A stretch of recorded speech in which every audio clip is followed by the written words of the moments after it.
Bismillahirrahmanirrahim. Assalamualaikum warahmatullahi wabarakatuh. Baik, jadi sekarang tanpa berlama-lama kita akan mempelajari mengenai etika dan hukum kefarmasian. Ini adalah pertemuan ketiga mengenai perizinan dan pengawasan sarana kefarmasian di Indonesia. Kita harus memahami regulasi, pengawasan, dan implementasinya, panduan bagi mahasiswa farmasi. Nah, kita lanjut saja. Di sini kita harus tahu mengapa perizinan sarana kefarmasian itu sangat penting. Jadi tentunya pernah kita bahas sebelumnya terkait perlindungan konsumen. Jadi perizinan memastikan setiap sarana kefarmasian beroperasi secara legal dan bertanggung jawab. Ini sudah cukup jelas ya. Agar apa? Agar konsumen terlindung dari produk ilegal, pemalsuan obat, dan praktek tidak profesional yang dapat membahayakan kesehatan. Jadi anak-anak harus tahu, kalian harus tahu bahwa ketika ada apotek yang tidak tidak mempunyai surat-surat atau kita ngomongnya ilegal ya gitu, itu otomatis dia tidak bisa memasok barang-barang secara jalur atau secara legalnya. Misalnya kita kalau pengen order obat dari distributor, maka harus ada SP. SP itu surat pesanan. Harus ada apoteker, harus berizin, dan lain sebagainya. Nanti distributor akan ngecek. Jadi seperti itu. Jadi jalur yang sistemnya sudah beredar sekarang itu harus benar-benar memastikan bahwa semua apotek terdaftar dan legal. Automatically, ketika kita mempunyai sarana, katakanlah apotek tersebut sudah terdaftar, otomatis juga kita bisa mengakses produk-produk yang legal. Seperti itu. Jadi perizinan itu juga merupakan salah satu korelasi untuk perlindungan konsumen. Oke, lanjut kita ke jaminan mutu obat. Sarana kefarmasian berlisensi wajib memenuhi standar teknis ketat sehingga obat yang beredar dipastikan aman, bermutu, dan berkhasiat. Hal ini merupakan fondasi pelayanan kesehatan yang optimal bagi masyarakat Indonesia. Ini juga tadi ada yang saya bahas terkait legalitas. Ya, ketika apotek tersebut legalitasnya oke gitu kan, maka kita bisa pastikan barang tersebut aman, bermutu, dan berkhasiat. Walaupun tidak selalu. Karena kita berharapnya apoteker tersebut jujur ya, karena di situ juga harus ada faktor apoteker berintegritas untuk mendapatkan aman, mutu, dan khasiat yang optimal. Seperti itu, jadi berkesinambungan antara legal dan dari kualitas dari apoteker tersebut. Seperti itu, makanya kita harus mempelajari etika kefarmasian. Kita lanjut. Oke, definisi sarana kefarmasian adalah tempat usaha yang secara resmi menjalankan kegiatan di bidang farmasi, mulai dari produksi, distribusi, hingga pelayanan langsung kepada masyarakat. Seperti yang kita tahu, produksi ini contohnya adalah pabrik, seperti itu. Iya, pabrik. Misalnya pabrik apa? Pabrik obat tentunya. Nah, pabrik obat ini menghasilkan apa? Menghasilkan obat. Yang tentunya di sana ada apoteker yang menjamin mutu dari obat tersebut. Lanjut kita ke distribusi, atau di sini kita bisa bilang sebagai distributor, atau kita pernah dengar mengenai PBF, yaitu pedagang besar farmasi. Iya, setiap satu PBF harus ada satu apoteker sebagai penanggung jawab distribusi. Kenapa harus ada apoteker? Karena apoteker di situ untuk menjamin keamanan dari sisi pelayanan dan dari sisi penyimpanan dan sisi pendistribusiannya. Karena ada penyimpanan, tidak semua obat. Jadi obat itu disimpan, ada yang harus dengan penanganan khusus, misalnya di bawah 8 di dengan suhu kulkas 8 derajat Celcius, ada yang suhu kamar, ada yang suhu suhu dingin, suhu AC, seperti itu. Ada yang intinya ada yang harus terhindar cahaya, seperti itu. Nah, di sini apoteker akan memastikan MSDS dan profil dari obat tersebut agar mutu tersebut terjaga dengan baik, seperti itu. Dan juga termasuk pengiriman. Misalnya ketika pengiriman dari distributor ke apotek, jadi apoteker harus memastikan pengiriman harus berlangsung dengan baik. Misalnya mengirimkan vaksin, vaksin harus dingin, jadi harus ada cold chain gitu. Cold chain itu artinya kita memastikan pengiriman dan pelaksanaan prosesnya semua harus berlangsung dalam keadaan dingin, seperti itu. Jadi vaksin terjaga kualitas, seperti itu. Lanjut hingga pelayanan langsung kepada masyarakat. Ya, jadi di sini adalah apotek atau rumah sakit atau puskesmas di mana kita apoteker melayani kontak langsung dengan pasien. Oke, di sini ada 4. Ada apotek, toko obat, distributor atau PBF yang tadi saya bilang, dan laboratorium. Nah, di sini harus diketahui bahwa sarana yang harus ada apoteker itu adalah di apotek dengan distributor, ya yang tadi saya sebutkan, dan juga ada pabrik. Nah, tapi di sini juga ada toko obat dan laboratorium. Nah, bedanya toko obat dengan apotek itu apa? Jadi kalau toko obat itu tidak perlu adanya apoteker. Nah, toko obat cukup diawasi oleh TTK. Seperti itu. Nah, sedangkan apotek itu perlu dengan adanya apotek. Terus apa bedanya antara toko obat dengan apotek?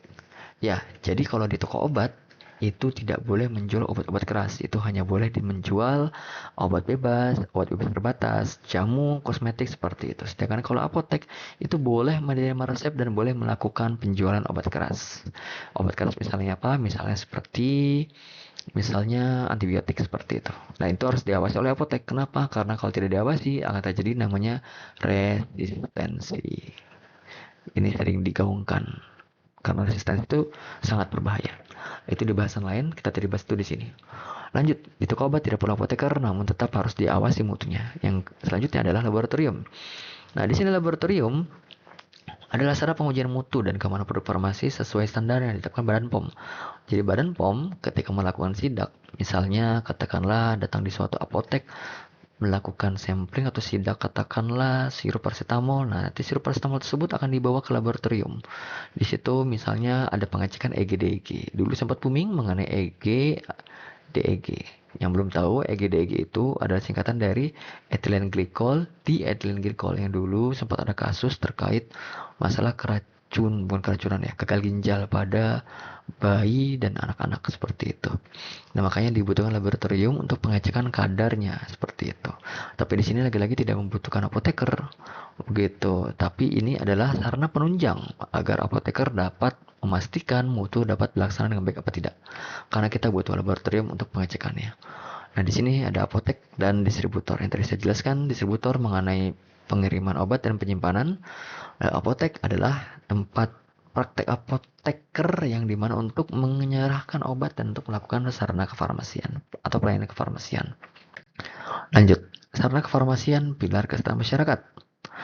Setiap sarana kefarmasian yang beroperasi secara resmi merupakan ujung tombak pelayanan kesehatan primer.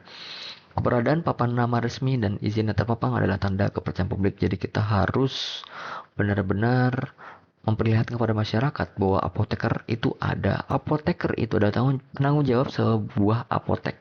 Dan itu agar kita apa? Agar kita dapat meningkatkan kepercayaan kepada publik. Kita lanjut.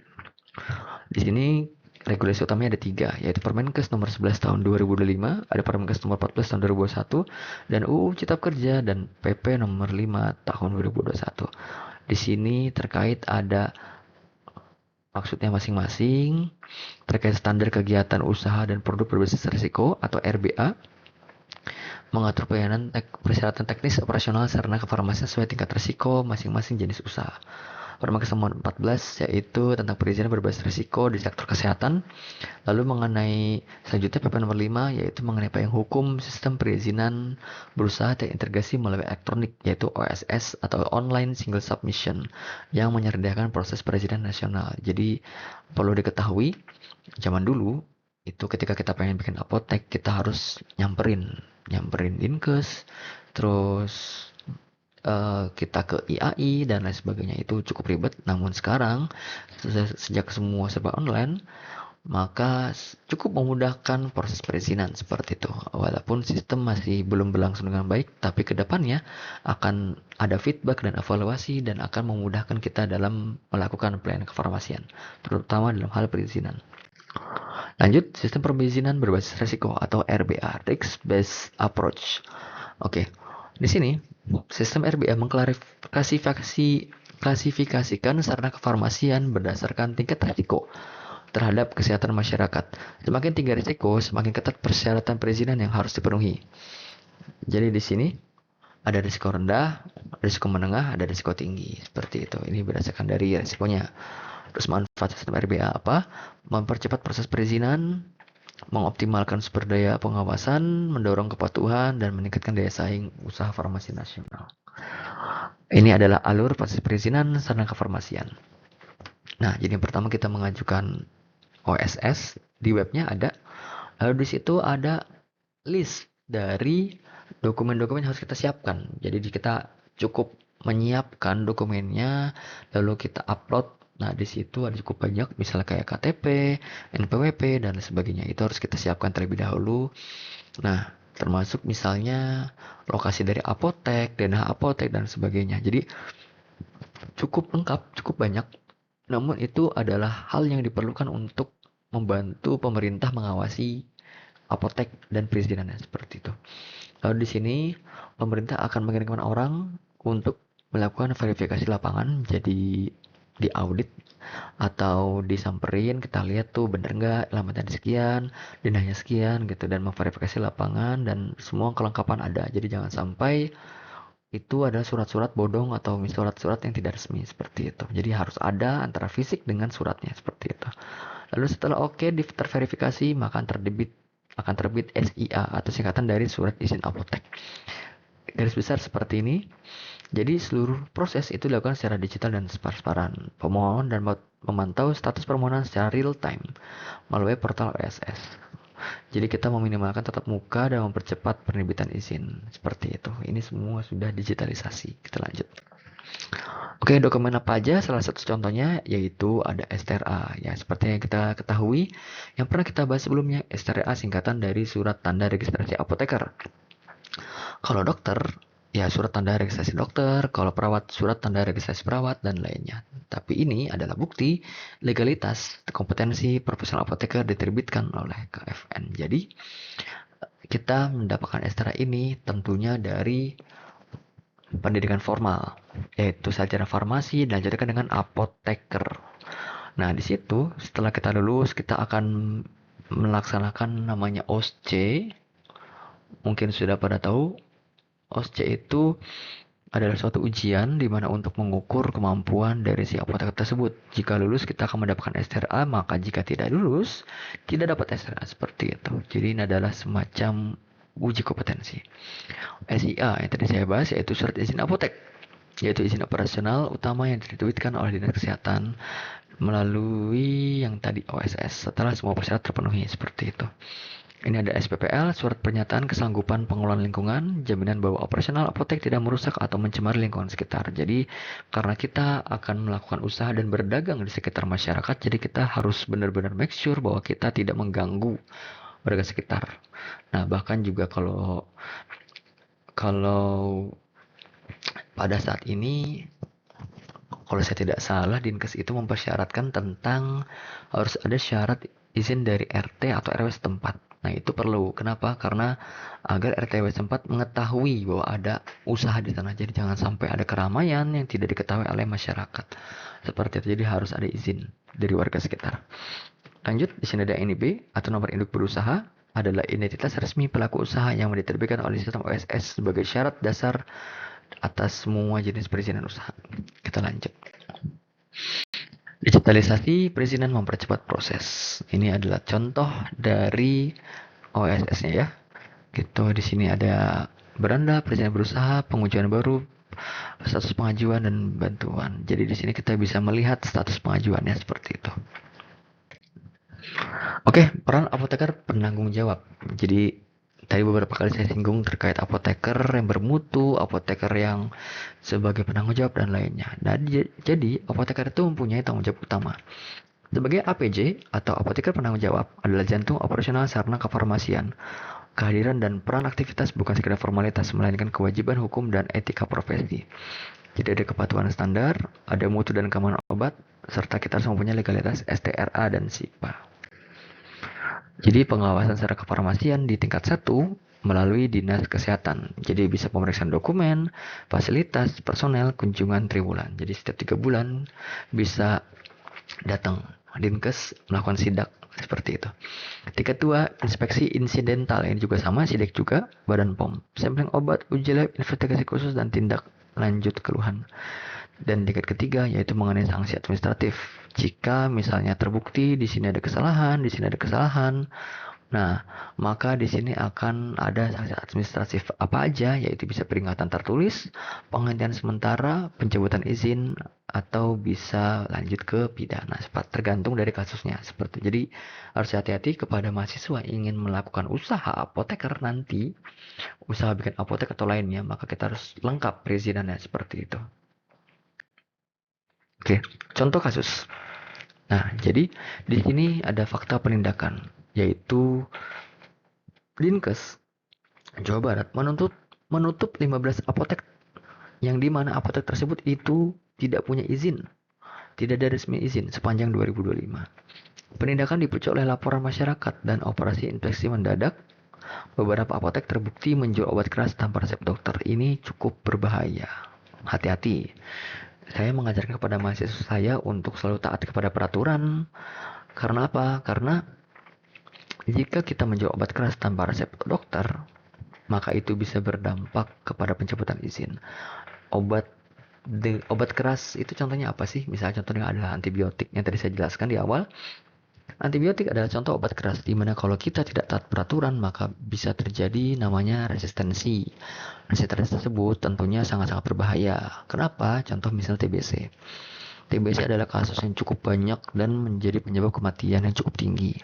Nah, di situ kenapa sih kok TBC itu tidak bisa dimusnahkan gitu? Karena TBC itu banyak orang-orang yang bandel. Ketika makan antibiotik yang harus dimakan katakanlah sebagai contoh 3 bulan gitu kan. Nah itu nggak kuat selama 3 bulan. Hanya kuat selama 1 bulan, banyak efek samping. Dan bagaimana hasilnya? Alhasil ya resisten, TBC jadi resisten, jadi akan sangat sulit diobati. Jadi itu tidak sembuh-sembuh gitu kan, bahkan menular ke orang lain gitu kan, dan itu akan lebih fatal seperti itu, bisa menjadi wabah. Nah, TBC sendiri bisa menjadi multi drug resistant atau kita singkat sebagai MDR. Multi drug resistant ini adalah ketika bakteri tuberkulisnya itu sudah resisten terhadap lebih dari satu obat.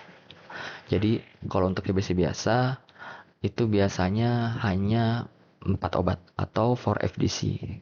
Kalau sharing sedikit, jadi 4 FDC itu singkatan dari Fixed Dose Combination. Di mana 4 ini adalah 4 jenis obat, yaitu etambutol, pyrazinamide, rifampicin, dan isoniazid. Seperti itu. 4 ini adalah kombinasinya. Namun jika sudah ada multidrug resisten, maka obatnya bisa sampai 10 jenis dan itu sangat-sangat lebih tidak enak karena efek sampingnya sangat banyak. Seperti itu. Oke, kita lanjut. Di sini dampak positif penindakan.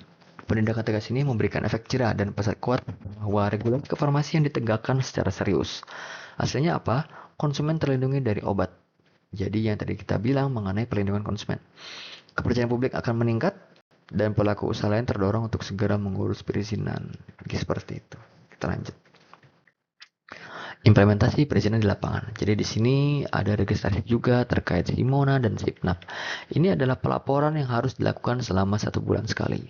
Apotek dan toko obat wajib terdaftar di aplikasi Simona, Sistem Informasi Monitoring, dan Sipnap, yaitu Sistem Pelaporan Narkotika dan Psikotropik, untuk pengawasan real-time obat khusus. Nah, Sipnap itu adalah pelapor narkotika, di mana apotek yang menjual narkotika dan psikotropik itu harus melaporkan setiap 1 bulan sekali. Nah, sistem ini harus diisi oleh setiap apotek dan semua fasilitas kesehatan, misalnya rumah sakit dan puskesmas, agar apa? Agar dapat men-tracking obat-obat narkotika yang terjual di lapangan seperti itu. Lanjut, pelaporan berkala dan self-assessment. Jadi kita melalui web yang ini, Simona dan Sipnap, kita harus melakukan pelaporan berkala yang tadi saya bilang sebulan sekali, dan self-assessment setiap setahun sekali. Itu sebagai bentuk kepatuhan standar dan pertanggungjawaban. Lalu kita juga bisa melakukan kolaborasi pusat dan daerah untuk melakukan pengawasan efektif yang dengan sinergi dari Kemenkes, Badan POM, Dinkes, dan Dinas Kesehatan Kabupaten Kota yang struktur. Oke, kita lanjut. Pengawasan aktif untuk mutu terjaga. Jadi di sini kita ada tantangan ya. Tantangannya apa? Jadi ada kesenjangan pemahaman regulasi. Jadi banyak pelaku usaha yang terutama di daerah belum memahami perubahan regulasi seperti Permenkes nomor 11 tahun 2025. Sosialisasi yang tidak merata akan menjadi masalah utama ketidakkepatuhan. Lanjut, ada kendala administrasi di daerah terpencil. Oke, jadi lagi-lagi kalau di daerah terpencil itu akses internet terbatas, terus akses ke fasilitas kesehatan juga terbatas, dan mungkin juga tidak terjangkau oleh Badan POM gitu kan. Itu akan mempersulit menjadi tantangan untuk melakukan pengawasan seperti itu. Cuma lagi-lagi dengan akses internet terbatas, terus infrastruktur digital yang sangat terbatas juga, jadi menyulitkan pelaku usaha untuk mengawasi sistem OSS. Lalu ada kapasitas SDM pengawas terbatas. Jadi jumlah tenaga pengawas yang tadi saya bilang Dinkes itu belum sebanding dengan jumlah sarana yang harus diawasi. Mengakibatkan frekuensi inspeksi yang masih jauh dari ideal seperti itu. Lanjut, bagaimana solusinya? Jadi pertama, tentu saja teknologi digital. Yang kedua adalah pelatihan berkelanjutan. Yang ketiga adalah edukasi masyarakat. Nah, ini kita lanjut. Dampak positifnya apa? Jadi ada obat aman beredar, terus kepercayaan publik akan meningkat, serta akan menurunkan obat ilegal yang beredar di masyarakat. Lalu ini studi kasus lainnya, tapi kalau ini sepertinya bukan studi kasus. Intinya adalah penegakan hukum.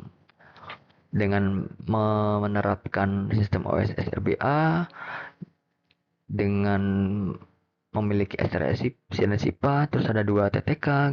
Jadi implementasinya seperti ini. Proses perizinan cepat, pengawasan berkala, peningkatan offset, dan kepuasan pelanggan. Jadi di sini semua senang ya ketika kita telah melaksanakan perizinan dengan baik. Lanjut ini mengenai ringkasan dan kesimpulan. Jadi kita harus tahu mengenai sistem OSS yang terintegrasi secara nasional. Terus pengawasan efektif untuk terjaga dan mahasiswa sebagai agen of change seperti itu. Jadi kita dari sekarang harus mulai mengerti etika farmasi, hukum farmasi sebelum kita masuk ke dunia apoteker seperti itu.